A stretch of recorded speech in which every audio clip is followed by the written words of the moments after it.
Hello, valued viewers. I hope you are all doing very well.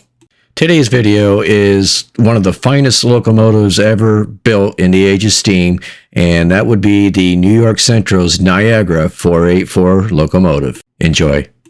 In the age of steam, the New York to Chicago route that the New York Central ran was arguably the world's finest and fastest, in terms not only for the speed, but also the tonnage hauled as well. And by the 1940s, these speeds and loads were beginning to be as much as the famous Hudsons could cope with, and the Central's chief of motor power, Paul Kiefer, decided to move on a step higher. He proposed a 484 with above 30% more adhesive weight and tractive effort than the 464, together with a fire grate 25% bigger. Kiefer's aim was a locomotive which could develop 6,000 horsepower in the cylinders for hour after hour and can do the New York to Chicago or Chicago to New York run of 928 miles day after day without respite. And in response to Kiefer's request, the American Locomotive Company at Schenectady proposed what was to be the last really new design of passenger locomotive to be produced in the United States. The principal design owed something to the Union Pacific's 800 class. Dimensionally, the two designs were very close, and in addition, the design of the 14-wheel Centipede or the 410 tender was certainly based on the UP one. The New York Central engines had something else unusual for America. In common with the 800s, a smooth and uncluttered appearance, but with no false streamlining or air smoothing. Because the New York Central structure gauge only allowed rolling stock to be 15 feet 2 inches tall instead of the 16 feet 2 inches tall as on the Union Pacific, the smokestack had to be even and the dome little but a manhole cover. There were other differences such as Baker's valve gears instead of Walshert valve gears, but in general, the adoption of standard American practice led to similarities. So naturally, the foundation of the design was a cast steel integral locomotive frame. Nothing else could have stood up to the punishment intended for these engines. That in reference to the previously mentioned New York to Chicago run. And also, as one might expect, all axles, coupling rods, and connecting rods had roller bearings. Baker valve gear has the advantage that it has no slide, so all of its moving parts could, as in this case, be fitted with needle bearings. And speaking of the valves, one interesting detail was that the edges of the valve ports were sharp on the steam side, but slightly rounded on the exhaust side. This eased the sharpness of the blast beats, thereby evening out the drought on the fire. And as for the tender, although fundamentally the same design as that fitted to the Union Pacific locomotives, the tender had some interesting differences in itself. And that was the fact that the New York Central was one of the very few American railroads equipped with track pans. And this meant that less water could be carried conveniently, leaving more capacity for coal.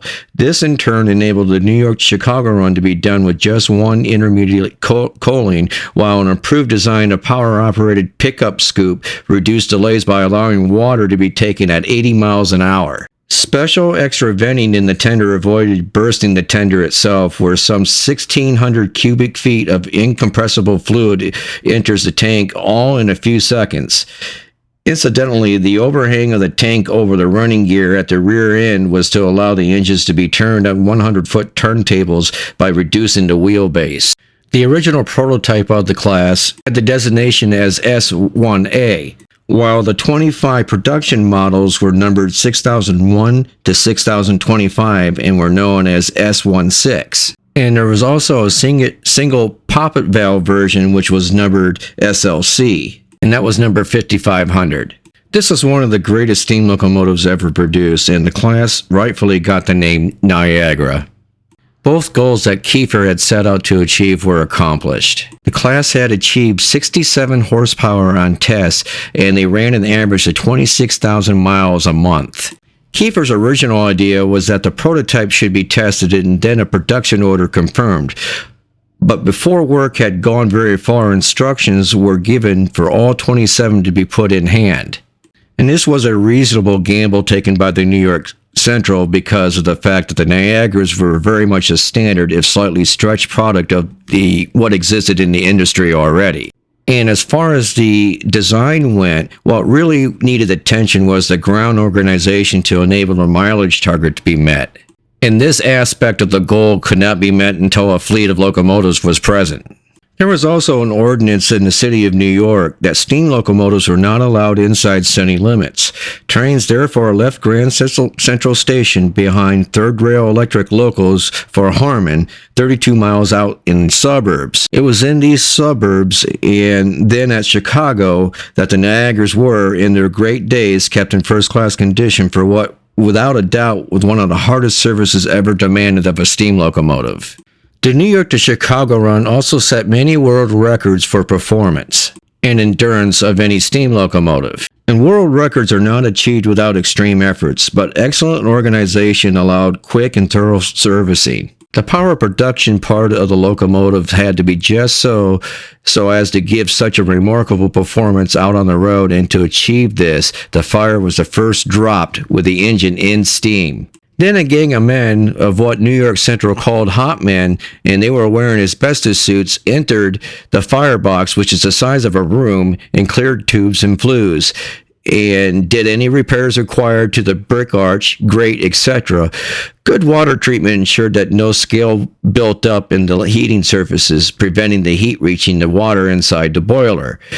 On many railways, steam locomotives were allocated one shed day each week for these things to be done, but running the 928 miles from Harmon to Chicago or vice versa each night, the Niagaras needed to do a week's worth in one 24-hour period. And keep in mind, folks, in those days there were 12 daily trains each way just between New York and Chicago. And this is why this route achieved world records for performance and endurance. To give you all an idea of how well the New York Central had the New York City to Chicago run down, the Century train was introduced with a 20-hour schedule between New York and Chicago. In time, the Central whittled down that run time to as short as 15 and a half hours between New York and Chicago. Today, it takes Amtrak just under 20 hours to complete that run. The Niagaras also demonstrated once again that modern, well-maintained steam power could be more economical than early diesels. But alas, in those days, coal supplies controlled by miners and the leader, John L. Lewis, were less reliable than oil supplies. Moreover, most of the New York Central steam power was neither modern nor well-maintained. So having run more miles and hauled more tons in their short lives than most locomotives would run in their entire career, the Niagaras, unfortunately, went to the long home, and none were ever preserved. And with that, the following specifications apply to the New York Central's 484 Niagara. 27 units were built between 1945 and 1946. The overall length of the locomotive with tender was 115 feet 5.5 inches. The width of the locomotive was 10 feet 8 inches, and the height of the locomotive was 15 feet 2 3/4 inches. The axle load was 68,750 pounds. The adhesive weight over the drivers was 275,000 pounds. The locomotive weight by itself was 471,000 pounds, and the tender weight by itself was 420,000 pounds, for a total weight of 891,000 pounds. The fuel type was coal. Fuel capacity was 92,000 pounds, or 42 tons. The water capacity was 18,000 U.S. gallons. Fuel consumption was 1 short ton of coal per roughly 15 miles traveled. The boiler size was 100 inches. The boiler pressure was 275 psi. There were 2 cylinders at 25.5 inches by 32 inches. The valve gear were Baker with Franklet poppet valves in number 5500. The maximum speed was 120 miles per hour conservatively. The power output was 5,070 horsepower at 62.5 miles an hour. The tractive effort was 61,568 pounds. The factor of adhesion was an outstanding 4.47. There were 3 locomotive classes in this group. The first was S1A, S1B, and S2A, and all were retired between 1951 and 1956, and all of them, unfortunately, were scrapped. And with that, we'll wrap up this video. And I'll end the video by saying thank you for watching the video. If you enjoyed today's content, please hit the like button. And if you're not subscribed, please subscribe so my channel grows as quickly as possible. It's greatly appreciated. And also turn on all of your notifications if you want to see everything that I upload, which is 1 to 2 videos a day nowadays. And visit our print shop at Nickel Plate Limited at Etsy.com if you want to support the channel in that way besides the super thanks. Thank you very much, and we'll see you next time.